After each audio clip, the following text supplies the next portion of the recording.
Now, have you ever just noticed how calm some people are?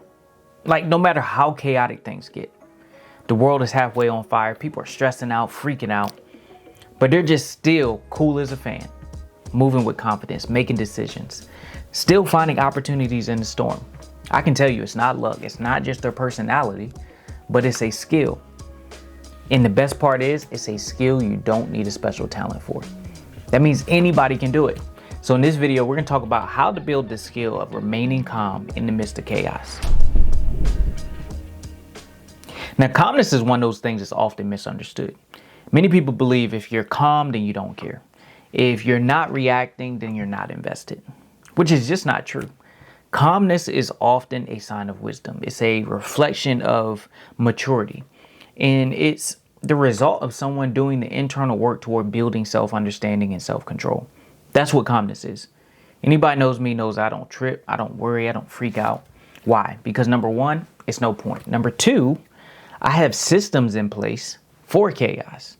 And number three, those buttons, they stopped working a long time ago. I mean, a long time ago. If someone came up to me and was like, Lou, man, listen, I got this going on. I got that going on. Man, I really need you to worry for me, man. Like, look, I don't have no worry button. Bro, you got a worry button right there. Oh, right here? It don't work. What you want me to do? Worry about it? It's not going to happen. Listen, this is how I see it. Worrying about tomorrow only takes away today's peace. Worrying about anything for that matter only takes away today's peace. And I like being at peace. Worry is not a personality trait. It is a skill that many people have learned to do well.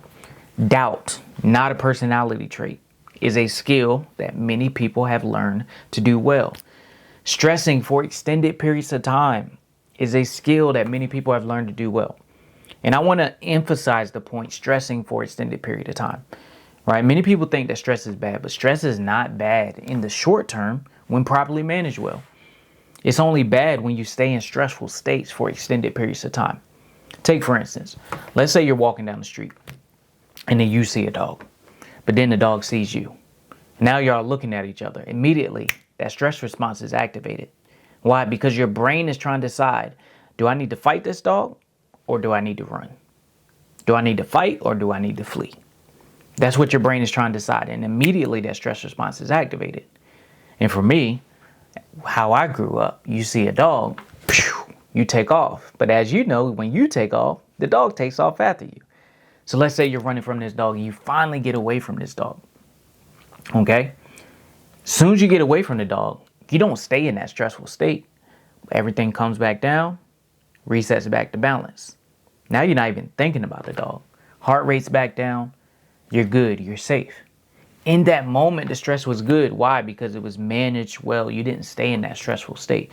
But now imagine if that dog was chasing you for hours, for days, for weeks, for months, for years at a time. Now, the likelihood of that happening is not likely.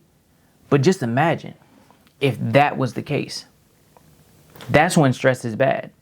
Now, you may say, oh, well, a dog's never going to chase you for hours, days, months, weeks, and years. No. But let's say you have a situation where someone says something to you that you didn't like, and you don't address that in the moment. Instead, you internalize it and you take it home with you. Now you're thinking about it all the way on the drive home. You're thinking about it when you're talking to your family, your friends. You're thinking about it at night. Now you can't sleep. Then when you go to work the next day, you see the person. You're telling yourself a certain story about what that person said yesterday, and you're constantly activating that stress response. And this doesn't just go on for a day. It goes on for hours. It goes on for weeks. It goes on for months. It goes on for years. You have all of this animosity towards that person, this negative energy. And now you keep activating that stress response. That's when stress is bad. It's just like a dog chasing you for hours, months, days, weeks, years, right? Stress is bad when we stay in a stressful state for extended periods of time. Because stress is nothing more than a misuse of your imagination. So if you're constantly misusing your imagination and you're allowing yourself to get into these negative states, that's when it becomes bad, not in the short term. Because stress is designed to protect us, right? It's designed to say, okay, do I need to fight or do I need to run? And then after I get away, everything resets itself. It's a part of the process. Think about it like a lion and a gazelle. If a lion is chasing a gazelle and the gazelle gets away, the gazelle's not sitting there thinking like, okay, are there any more lions? Do I need to be worried? Where's the other lions? I know they're going to come back. Are they going to come back and get me? They're not thinking all of that. As soon as they know they're safe, they go back to doing what they do. That's simple, right? But imagine if they stayed in that stressful state for extended periods of time. They wouldn't be able to live. Then they're definitely going to die. So stress is one of those things that people, or stressing for extended periods of time, is one of those things that people have gotten really good at doing. And those are things that I'm not interested in learning. Those are skills I'm not interested in learning. So I made a decision that I don't want those things a part of my life. But you have to be intentional that way, because the world is full of negativity, right? News, social media, the amount of people living and deciding to live in mediocrity, right? And when I say mediocrity, I don't just mean just being average, but I mean being passive, right? It means you allow life circumstances to dictate how you live your life. You allow life circumstances to cause you to live below your potential, right? You accept whatever life gives you without putting up a fight or giving off any type of resistance. The world's pissing on you, but telling you that it's raining. You look up and clearly see the world is pissing on you. But you believe, because they told you that it's raining, you believe that it's raining. Mediocrity, right? So you have to be intentional about training yourself to see the good, because if you're constantly surrounded by negativity, it's going to be easy to see the downside in things. Very easy. Let me put it to you this way. So I want you to get like 2 sheets of paper. And on one sheet of paper, I want you to write down how many ways you can negatively ruin your life, right? Set a timer, maybe 30 seconds, 60 seconds, 2 minutes, however long you want. But write as many ways as you can think that you can ruin your life. Then on a separate sheet of paper, I want you to write down how many ways you can positively impact your life. Same amount of time. I guarantee you that you're going to find more negative ways you can ruin your life than positive ways you can positively impact your life. And if you go through that positive list, I guarantee you're going to find some things it's like, yeah, that was a stretch. I can take that off. Yeah, that was a stretch. I can take that off. You're going to find more ways. Why? Because the brain is designed to look for problems. It's designed to look for threats. Think about it like a security guard. Let's say you're a high-level individual to the point where you need security. And you're going into a city, a town, or a country that you don't know. So you got security with you. You don't want your security thinking that everyone is good and that everyone has the best intentions for you. No, you want them to be as suspicious as suspicious can be, right? You want them looking at everybody suspiciously, because their job is to protect you. It's the same thing with the brain. The brain's job is designed to protect us, to protect the body. So it's constantly looking for threats. It's constantly looking for problems. So it's going to default to destruction versus construction. It's going to easily default to seeing problems versus solutions. So you have to train yourself to see the good in people, to see the good in situations, even the challenging ones, especially the challenging ones.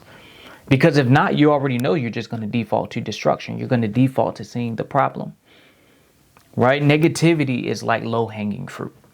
Always available for those willing to grab it. But you have to train your brain not to grab that low-hanging fruit.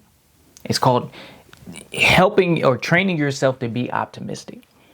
And by optimism, I don't just mean just being positive, right? But optimism means you become a person who naturally finds solutions. You become a person who can stay composed under pressure. That's what optimism means.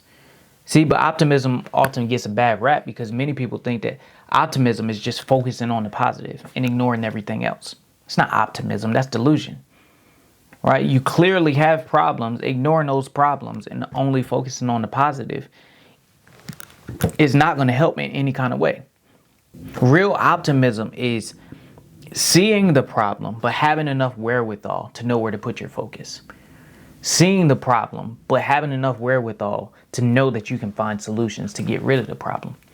But when you only focus on being positive, that's another word they call is toxic positivity, right? That's where you only focus on the positive and you're ignoring everything else.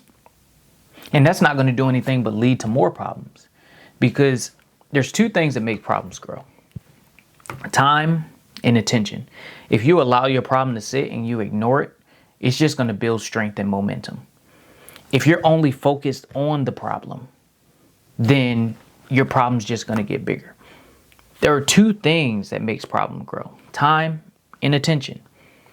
So optimism is about seeing the problem, but deciding that I'm not going to focus on the problem, but I'm going to focus on solutions. I'm going to become a solution-oriented person. That's what optimism is. And notice I didn't say it's something that you're born with. I said you become a person who naturally finds solutions. See, many people think optimistic people are people that are just born that way. Oh, that's just the way she is. Oh, that's just the way he was born. He's always been like that. No.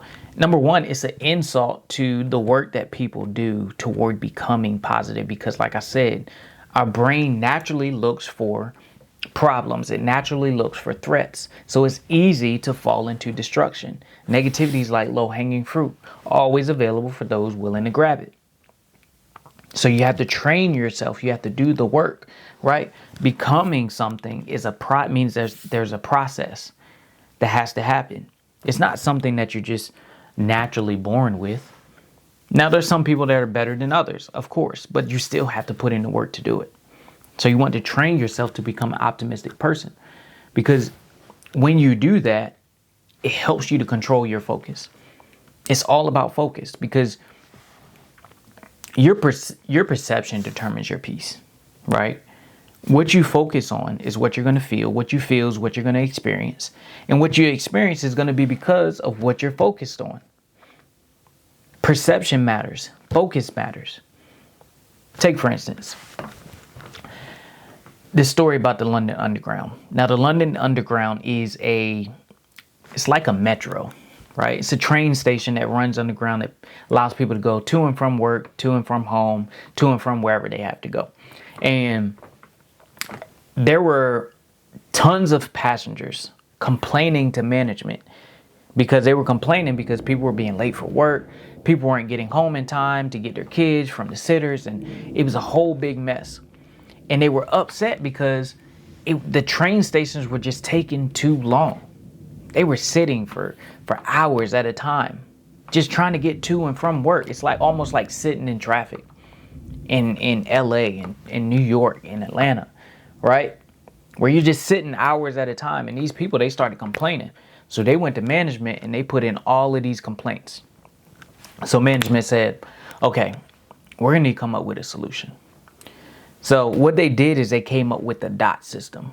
Now, the dot system indicates where the train is in real time, and it indicates how long the wait times are going to be.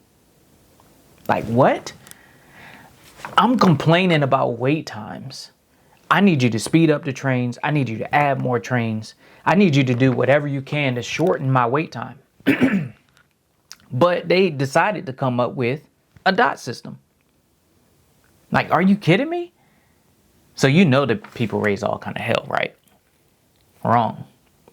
This dramatically decreased the amount of frustration that passengers were having. This dramatically decreased the amount of complaints they were giving to management. Why? They didn't speed up the trains. They didn't add more trains. They didn't do anything to change their situation. All they did was change their perception. They changed how they viewed their situation. Why? Because they gave them a sense of clarity. When they gave them clarity, they felt they had control. Now, instead of sitting there not knowing if the train's going to be an hour, 2 minutes, 5 minutes, 30 minutes, they now know exactly when that train was going to arrive, which they gave them a sense of control. They changed their perception. Same thing with South Korea. South Korea did the same thing with the red light system. People were sitting at red lights complaining. Drivers were getting in accidents because they're rushing, They're tired of the sitting at a red light forever. So they did the same thing. They created the red light system that around the red light, there were dots indicating when the red light was going to change green. This dramatically decreased the amount of frustrated drivers and it decreased accidents. See, sometimes the problem isn't what we think the problem is. Many times the problem is our perception.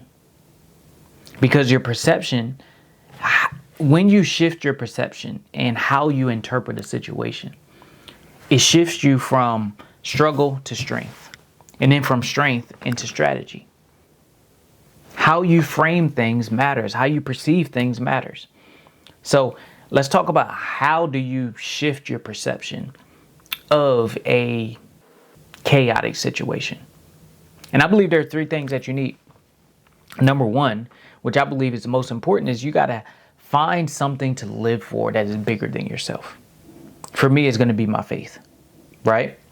So the Bible tells me to be strong and courageous. So I am. It tells me I'm the head and not the tail, above only, not beneath. So I am, right? So you want to find something that is bigger than yourself. Because when you do that, you have a foundation that you can live on, right? And you're not just doing something for you. That's number one. Number two, you want to have systems in place that help you in the midst of chaos. You can't just rely on just faith alone, but you actually have to work. Because look, when you just rely on, well, I'm just going to be positive, that's delusion, toxic positivity. Because you're ignoring everything else and just expecting things to just work out themselves when it doesn't work that way, right? You still have to put in the work. You still have to have systems. So there are two systems that I like to use. One for the short term when I need an immediate reset, and one for the long term when I need to be more intentional about how I handle the chaotic situation. And the first one is an acronym called B.A.R, right? And then the B.A.R framework is what I use for a reset, right? B stands for breathe with intention. Big inhale, big exhale. Because think about it. This is a resting heart rate, right? Probably even slower than that. When everything is like this, everything is calm. Everything is cool. You have clarity. You can think. But the moment things start to get stressful, the moment things start to get chaotic, everything starts to speed up. Thoughts speed up. This is what happens to our heart rate, our breathing. In and out, right? So you want to slow that down. Breathe with intention, because you're calming your body back down. When you do that, it offers clarity, and it gives you clarity, and clarity is power. Number two, you want to adopt a strong posture. Sit tall, right? Shoulders back, chin up, head high. Why? Because you're training, you're convincing your body, and what you're doing is you're getting into a strong posture. And when you can convince your body to get into a strong posture, you convince your brain that you are strong, right? You done already slowed everything down. Now you just want to get into a strong posture. This is all about your body, nothing else. Moving your body in a way that puts you in a strong state, right? And I can tell you now, this sounds simple, but in the moment when you feel stress, in the moment when you feel the problems, when you feel the chaos, you're not going to want to do it. It's harder than you think until you trained yourself to get to a thing where you just do it naturally. It's harder than you think, because everything in your body is going to tell you, slump your shoulders, breathe shallow, put your head down, right? Because you're demonstrating how you're feeling. And because you feel a certain way, you don't want to be shoulders back, strong posture, chin up, head high. So I don't want you to underestimate it, but that's the point of having a system, right? It takes out the feeling, it takes out the thought. I just have to do. And if you struggle with it, do some push-ups, do some squats, go for a sprint, not a run, an easy jog, go for a sprint, something to get your heart rate up. That will put you in a strong posture. Don't just do a couple push-ups, do as many as you can. Don't just do a couple squats, do as many as you can. It's going to force you, because it's taking, what it's doing is it's shifting your energy and your attention from the threat that is outside of you and putting the threat here, because your body's like, oh snap, I don't know what we're doing. We're doing all of these push-ups. I need to recruit all this energy to chest muscles, or I need to recruit all this energy to my breathing, to this, to that, right? To the body, to the threat that you're putting on the body. That's what I was trying to say. To the threat that you're putting on the body. So it's taking the pressure off from the threat that's outside of you and addressing the threat that you're putting on the body, which then puts you in a strong posture, right? That's number two. Number three, you want to you want to reframe your internal narrative. You want to reframe your internal dialogue. Now, the best way that I've found to do this is because when you're in a chaotic situation and all you're thinking about is the problems and you feel the stress, because remember, what you focus on, you're going to feel. What you feel, what you experience, and what you experience is only because of what you're focused on. It's because you're focused on the problem. So it's going to be hard to think about things that are outside of the problem if you aren't naturally trained to do that. Best way to do this is to already have things in place to where you can go and reframe that internal dialogue. Take, for example, in my book, Winning Within, How to Win the War Between Greatness and Mediocrity. In one of these chapters, Note to Self, I got a bunch of statements, a bunch of principles, short, that you can always reference, right? Questions that you can go to, that you can always reference. These are things that you can always go and relate to or go and reference to take you out of that state you're in and put you in a strong and confident state. Change that internal narrative that you're having with yourself, because it's likely a negative self-talk that you're having, which is why you're feeling the negative pressure. So once you change that internal narrative to more empowering things, you're going to feel empowered versus disempowered. Right? So the B.A.R, breathe with intention, adopt a strong posture, and reframe your internal narrative. Right? That is for when you need to reset yourself. That is for when you feel the immediate pressure of a situation. Now, this next framework, right, it's an acronym called R.I.S.E. This is for those much bigger and larger chaotic situations. This is for things that you need to handle the situation with care, because how you handle the situation can have long-lasting impacts and consequences, right? So R.I.S.E, you want to recognize the true problem. Many people aren't solving the real problem, right? Many people think they're solving the problem, but they're really solving the story that they're telling themselves about the problem, because many people are trying to solve the problem while in the problem, right? So think about it like this. Let's say two coworkers, right? They have an issue. And one person says, I don't like that you never meet deadlines. But then the person that never meets deadlines is thinking to themselves, well, they just don't like me because I got the position that they wanted. They just don't like me because I'm the favored one in the group. They just don't like me because XYZ, XYZ, XYZ. That is not what the original person said, right? They say you don't meet deadlines, and they may have a factual record of you not meeting deadlines. And they didn't say that they don't like you, but you're now telling yourself this story of this person doesn't like me because of this person doesn't like me because of that, this person doesn't like me because of this. And then when you go to try to solve the problem, now you're not solving the problem that they said in making sure you meet deadlines, but you're solving the problem of what you think they think about you, not what they actually said, right? So the best way to recognize your true problem is to get away from the problem. You want to get as far away from the problem as possible, because think about it like this. Let's say if you're walking downtown. You know, downtown is typically full of skyscrapers, and the skyscrapers represent your problems. Those skyscrapers downtown, they look big. When you're looking up at them, they look massive.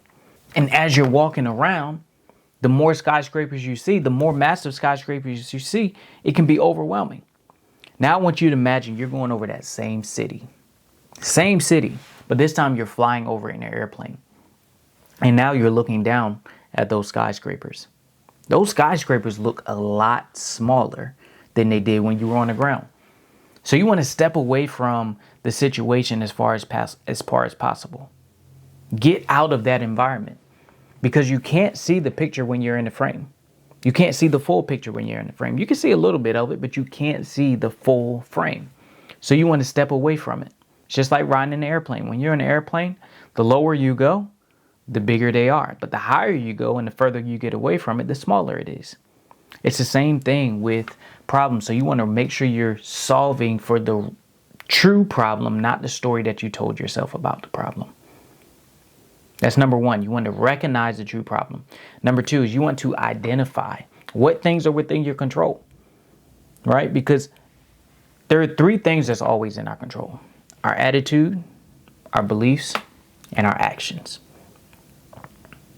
We can always control those things. What we can't control is anything outside of us. You can't control other people. You can't control circumstances. You can't control outcomes, but you can control yourself, right? So you want to identify what things are within your control, because when you identify that, that helps you to not ask for things that are outside of your control that you'll never get, right? So that's step two. Number three, you want to specify exactly what you want. You've just recognized the true problem. So you know you're solving the true problem, not the one you told yourself in your head. You just identify what things are within your control. Now you can ask for a specific thing because you know you're solving for the true problem. You know you're not asking for something that you're not going to get, right? But now you can get specific and say, this is what I want. Let's say if someone's in a relationship, okay? And before they wanted this person to change. It's like, I want them to change. I want them to change. I want them to change. And that's not really what you want. What you really want is you may want love. What you really want is you may want peace. What you really want is you may want to feel empowered, right? You may want to feel strong. Whatever. It's a certain feeling that you may want. Now you can ask for that specific feeling. This is what I want. Right? The more specific you can be on what you want, the better. And then the last one, you want to execute on a solution. People will go through this whole process. They'll recognize the true problem, identify what they want. Identify what's in their control, specify what they want. And then they'll get to the edge, and then they won't jump. This is why you see people that are in relationships for 10 years. Knowing that the relationship wasn't good for them the first couple months in. It's all fear, right? So don't go through the whole process, get to the end, and not execute on the solution. You already knew this person wasn't good for you. All you need to do, leave, go get what you want. Yes, it's a step. Yes, it's a jump. Yes, it may feel uncomfortable because you're going into the unknown, all of those things. But you have to execute on the solution. But that is the R.I.S.E method. Recognize the true problem, identify what's in your control, specify what you want, execute on a solution. Look, when you have systems like this, chaos doesn't break you, it sharpens you. Instead of focusing only on the problem, you now feel empowered. You now feel like you have a sense of control. Why? Because you have a system that you can find a solution to get rid of the problem altogether. Right? But I hope you enjoyed this video. Don't forget to like, comment, subscribe. Make sure you share this with somebody you feel might be able to benefit from this content. Also, my book, Winning Within: How to Win the War Between Greatness and Mediocrity, currently available on Amazon. Thank you for all those that have supported the book thus far. Don't forget to like, comment, subscribe, and share. And I will catch y'all in the next video.